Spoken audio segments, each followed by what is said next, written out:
पौराणिक कथा के अनुसार माता पार्वती ने जन्म से ही भगवान शिव को अपने पति के तौर पर स्वीकार कर लिया था। वो बाल अवस्था से ही भगवान शिव के गुणगान किया करती थी। उन्होंने गंगा के तट पर 12 वर्षों तक घनघोर तपस्या किया, जिसमें उन्होंने पहले के कुछ वर्ष तक फलों का सेवन किया, फिर फल त्याग कर पत्तों से अपना पेट भरा। आखिर में उन्होंने सब त्याग कर बिना कुछ खाए पिए शिव की आराधना में लीन हो गई। कई वर्ष बीत गए, कई मौसम आए गए, परंतु माता पार्वती अपना तप नहीं छोड़ा। पर्वतराज हिमालय अपनी पुत्री को इस कष्ट में तप में देखकर बड़ा दुखी हुआ करते थे। एक दिन देव ऋषि नारद गिरिराज हिमालय के महल में एक संदेश लेकर प्रस्तुत हुए। नारायण नारायण। देव ऋषि, आइए, आपका यहाँ कैसे आना हुआ? महाराज, मैं यहाँ अपने प्रभु नारायण के विवाह का प्रस्ताव देने आया हूँ। पार्वती के इतने कठिन तप से प्रभु बहुत प्रसन्न हुए हैं और उन्होंने आपकी पुत्री से विवाह करने का प्रस्ताव दिया है। हिमालय राज। देव ऋषि, आपने तो मेरी सारी चिंता ही दूर कर दी। मैं भला इनकार कैसे कर सकता हूँ? अपनी पुत्री को खुश देखना तो हर पिता का सपना होता है, और देखिए, खुद नारायण ने विवाह का प्रस्ताव भेजा है। हिमालय राज भगवान विष्णु से पार्वती का विवाह करने का वचन दे देते हैं। दूसरी तरफ पार्वती इस बात से बिल्कुल खुश न थी।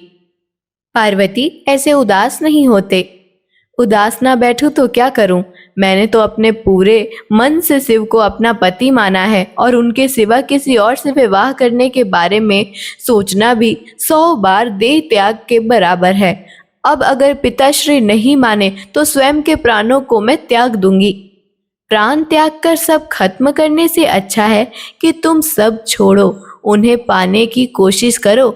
जीवन तुम्हारा है, खुद को जब समर्पित कर ही दिया है तो शिव के साथ उसे समाप्त भी करो।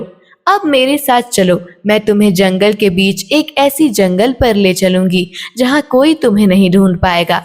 पार्वती अपने सखी के पीछे चल पड़ती हैं और जंगल के बीच एक गुफा में पहुंच जाती है। उन्होंने वहां मिट्टी का एक शिवलिंग तैयार किया और तपस्या में लीन हो गई। जब पर्वतराज हिमालय को इस बात का पता चला, वो पार्वती को ढूंढने निकल गए। मैंने नारायण को विवाह का वचन दे दिया है, आखिर कहाँ हो तुम पुत्री?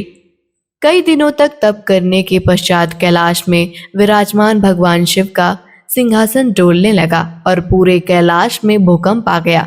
पार्वती के तप से प्रसन्न होकर भगवान शिव ने मां पार्वती को दर्शन दिए। मैं तुम्हारे तप से प्रसन्न हूँ, बोलो तुम्हें क्या वरदान चाहिए?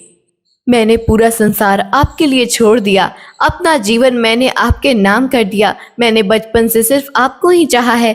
मैं चाहती हूँ कि आप मुझे अपनी अर्धांगिनी के रूप में स्वीकार करें।